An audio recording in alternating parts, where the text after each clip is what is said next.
Yes, yes, yes. Hakupendi. Yes. Hakutunzi, hakujali, hatunzi familia. Yes, yes. Ni mlevi. Yes, yes, yes.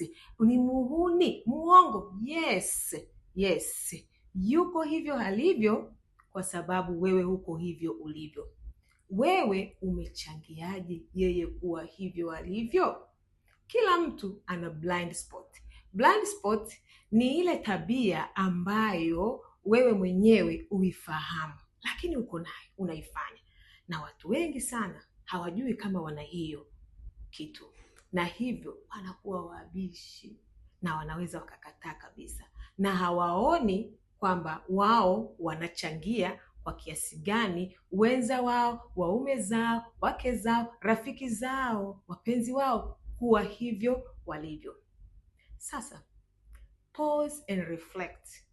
Ni kwa namna gani wewe unachangia mahusiano yako, ndoa yako kuwa hivyo yalivyo? Hebu chukua ile tabia ambayo mwenzako amekuwa akilalamikia, au wewe mwenyewe umekuwa ukiona kwa mwenzako na umekuwa ukilalamikia, hawaikufurahishi. Alafu jiulize hivi, katika namna gani mimi nimechangia hiyo tabia kuwa hivyo ilivyo?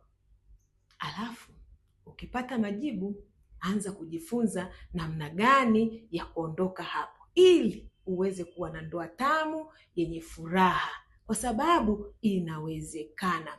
Kama utashindwa kuiona hiyo tabia ambayo kwako ni blind, endelea kutufuatilia ili uweze kujifunza namna ambavyo unaweza ukaiona, lakini na namna ambavyo unaweza ukaiacha.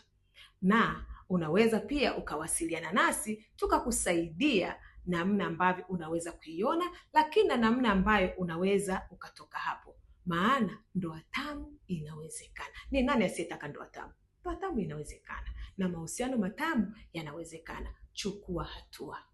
Chukua hatua. This is my gift to you today. Remain blessed.